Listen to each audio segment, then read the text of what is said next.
চাবুৱাৰ এখন বিশেষ গাঁও নিচাজাতীয় সামগ্ৰীৰ পৰা বহু নিলগত থকা এই গাঁওখন বহুতৰ বাবে আদৰ্শ হৈ পৰিছে। চাবুৱা চাহ বাগিচাৰ ঢাইঘাট লাইন এতিয়া চৰ্চাৰ কেন্দ্ৰবিন্দু। নিচাযুক্ত দ্ৰব্যৰ বিৰুদ্ধে বিশেষ অঞ্চলটোৰ জনতা বহু সচেতন। অঞ্চলটোৰ দোকানত বিক্ৰী কৰা নহয় কোনো নিচাজাতীয় সামগ্ৰী। অঞ্চলটোৰ বাসিন্দাই নিচাজাতীয় সামগ্ৰী বিক্ৰী আৰু গ্ৰহণৰ ক্ষেত্ৰত সদায় গ্ৰহণ কৰি আহিছে কঠোৰ স্থিতি। ৰাজ্যৰ যুৱ প্ৰজন্ম ভয়ংকৰভাৱে নিচাজাতীয় সামগ্ৰীৰ কবলত পৰাৰ জটিল সময়তো চাবুৱাৰ এই সৰু গাঁওখনে দেখুৱাইছে অনন্য আদৰ্শ। আৰু এই পৰিৱেশ আমি কিছু জানিবলৈ চেষ্টা কৰিম আমাৰ সাংবাদিক বিশ্বজিৎ ফুকনৰ জৰিয়তে। বোকাময় পথেৰে আহি মই এই মুহূৰ্তত উপস্থিত হৈছোহি চাবুৱা চাহ বাগিচাৰ অন্তৰ্গত চাবুৱা সমষ্টিৰ এটা ভিতৰুৱা অঞ্চল আৰু চাবুৱা চাহ বাগিচাৰ এইটো এটা লাইন ঢাইঘাট লাইন। কিন্তু এক বিশেষ দৃশ্য দেখুৱাবৰ কাৰণে প্ৰথমবাৰৰ বাবে সংবাদ মাধ্যমত এই গাঁওখন প্ৰচাৰ কৰিবলৈ আহিছোঁ। আজিলৈকে সংবাদ মাধ্যমত এই গাঁওখনৰ বিষয়ে প্ৰচাৰ হোৱা নাই, কোনো সাংবাদিক এই গাঁওখনলৈ আহি পোৱা নাই। যিহেতু এই গাঁওখনলৈ আহিবলৈ পথ নাই, বোকাময় পথেৰে আমি আহিছোঁ আৰু এই গাঁওখনত বা এই যি লাইন আচলতে লাইন হ'লেও কিন্তু গাঁৱৰ দৰে এইখন গাঁৱৰ ৰাইজে এই অঞ্চলটো সজাই তুলিছে। এইখন এখন এতিয়া ৰাইজৰ মুখে মুখে আদৰ্শ গাঁও হৈ পৰিছে। চৰকাৰী স্বীকৃতিপ্ৰাপ্ত আদৰ্শ গাঁও নহয়, ৰাইজে নিজেই সৃষ্টি কৰা আদৰ্শ গাঁও।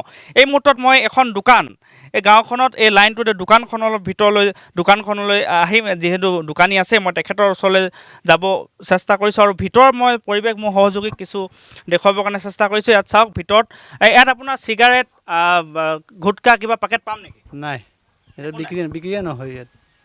নাই, কোনো নাখায় নেকি? কোনো নাখায়। চিগাৰেট এবাৰ বিয়া হৈছিলে, মানুহ আহিছিলে, এক পাকেট থৈছিলোঁ, 6 মাহ থাকি গ'ল, বিক্ৰীয়ে নহ'ল। বিক্ৰী নহ'ল।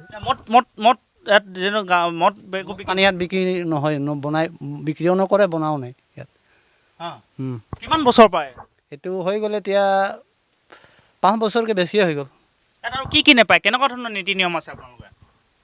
আমাৰ ইয়াততো আছে খাদ্য বস্তু আছে, ভাল ভাল বস্তুবোৰ আছে। এইটো গুটখাবোৰ বন্ধ আছে আৰু মদ পানী বন্ধ।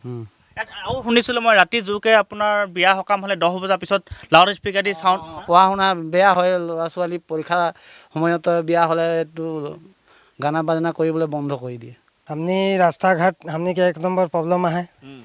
तार पीछे बारिखा दिन में हमने के रास्ता एक बार बेया हो जाएला, स्कूल दिकदार होइला हमने के। तार पीछे हमদের काम साम जागले दिकदार होइला, बाजार हाट। तार पीछे हमने के पेशेंट जनता ने कि सीरियस पेशेंट होइला घरे ओके लेके गले दिकदार होइला, एम्बुलेंस आना जाना करले दिकदार होइला। बाकी एरकम धूप देले से माने रास्ता था ठीके थाकेला, মানে বাৰিষা দিন মানে ৰাস্তা চেঞ্জ হৈ যায়লা বোকা আছে। মানে আজিলৈকে কোনোটো অহা নাই, টিভিত ওলাইছে আপোনালোকৰ গাঁওখন কোনোবা ৰিপৰ্টাৰটো নাই? প্ৰথম দেখিছে আপোনালোকে? নাই হয়। এতিয়া আপোনালোকে দেখিছে এতিয়া চিগাৰেট বিক্ৰী নহয় দোকানত, মদ বিক্ৰী নহয়, চেখৰ গুটকা একো বিক্ৰী নহয়, কোনো নাখায় নেকি? নাখায়, আমাৰ গাঁৱত নাখায়। আৰু মদ পানী চব ইয়াত মানে বন্ধ আছে।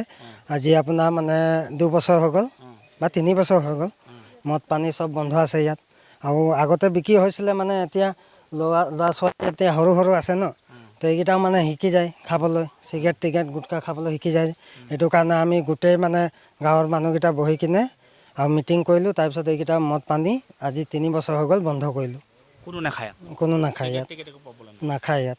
আমাৰ গাঁৱৰ ল'ৰা চিগাৰেট টিগাৰেট গুটকা মানে এইকেইটা নাখায় মানে। আৰু কেনেকুৱা ধৰণৰ কি নিয়ম আছে আপোনালোকে দেখিছোঁ? অঞ্চলটো এতিয়া যিহেতু বাগানী এটা অঞ্চল, তাতে এতিয়া ৰাস্তাটো দেখিছোঁ অতি সুন্দৰকৈ আপোনালোকে চাফা কৰি ৰাখিছে। বহু বাগানৰ লাইনত যাব নোৱাৰি, গোন্ধত লেতেৰা হৈ থাকে। এতিয়া আপোনালোকে শুনিছোঁ নিজেই চাফা কৰে, এটা সুন্দৰ পৰিৱেশ এইটো। আমি নিজেই চাফা কৰি থওঁ, আমি গাঁৱৰ চাফা নিজে চাফা কৰি থওঁ, সেইকাৰণে মানে এনেকুৱা চাফা হৈ আছে। এইটো এটা পৰিৱেশ গঢ় দিয়াটো এনেকৈ বৰ সহজ কথা নহয়। আপোনালোকে কেনেদৰে মনত চিন্তাটো আহিল, কেনেকৈ এইখিনি মেইনটেইন কৰি ৰাখিছে? আমি গাঁৱৰ মানুহকেইটা গাত মানে কথাটো মিলাই থওঁ আৰু মানে কেনেকুৱা কৰিব লাগে কেনেকুৱা নাই সেইটো। আৰু সৰু বাচ্চা ছোৱালীকেইটাক মানে পঢ়াটো শিক্ষাটো মানে আগবাঢ়িবৰ কাৰণে এইটো মানে আমি নিজে মিলাই থওঁ। আৰু মানে ছাত্ৰ ছাত্ৰীসকলৰ ভৱিষ্যতৰ কথা চিন্তা কৰি আপোনালোকে এই পৰিৱেশটো অলপ আগলৈ আহিব, এই পৰিৱেশটো এনেদৰে মানে মদ খাব নিদিয়ে, চিগাৰেট খাব নিদিয়ে, তেনেকুৱা ধৰণৰ আপোনালোকে হেৰি কৰিছে? আমি মানে মদ পানী একেবাৰে বন্ধ কৰিলোঁ। এই পানী ল'ৰা ছোৱালীক শিক্ষা দিবলৈ আমি কথা এটা কৰিলোঁ আমি। আৰু আমি কিমান মানুহ আছে, কিমান পৰিয়াল আছে আপোনালোকৰ? 200 মান হ'ব, 200 গাঁৱৰ মানুহ। হা হা 200 মান মানুহ হ'ব আমাৰ গোটেই গাঁৱটোত মানে। ঘৰ হিচাপে কিমান হ'ব? ঘৰ আপোনাৰ কিমান 75 মান। অঁ, তাৰপিছত আপোনাৰ এইপিনে আপুনি আহিলে প্ৰথম সোমাইছিলে, এইটো আমাৰ নতুনকৈ বনাইছে ঘৰ, বস্তি হয়। আমি একেটাই গাঁও মানে। এইটো আমি নিজে কাটি আৰু ঘৰ বনাইছোঁ এইটো।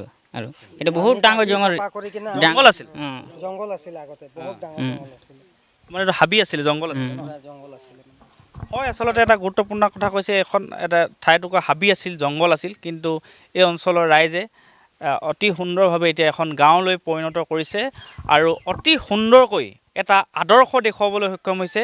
নিজৰ ছাত্ৰ ছাত্ৰীৰ ল'ৰা ছোৱালীৰ ভৱিষ্যতৰ কথা চিন্তা কৰি এই গাঁওখনৰ ৰাইজে যোৱা 2-3 বছৰৰ পৰা ইয়াত এতিয়া মদ বিক্ৰী নহয়, চিগাৰেট বিক্ৰী নহয়, শেখৰ আৰু ৰজনীগন্ধা চাবুৱাৰ এই পায়। বিশেষ গাঁওখনৰ পৰিৱেশ আমি আপোনালোকক দেখুৱালোঁ আমাৰ সাংবাদিক বিশ্বজিৎ ফুকনৰ জৰিয়তে। এটা বাগানীয়া অঞ্চল, এখন বাগানীয়া গাঁও, আৰু এই গাঁওখনত যিহেতু নিচাজাতীয় সামগ্ৰী বহু নিলগতে আছে, এক প্ৰকাৰ নিষিদ্ধতা নিচাজাতীয় সামগ্ৰী, আৰু যাৰ বাবে আচলতে চৰ্চাৰ কেন্দ্ৰবিন্দু হৈ পৰিছে চাবুৱাৰ এই বিশেষ গাঁওখন।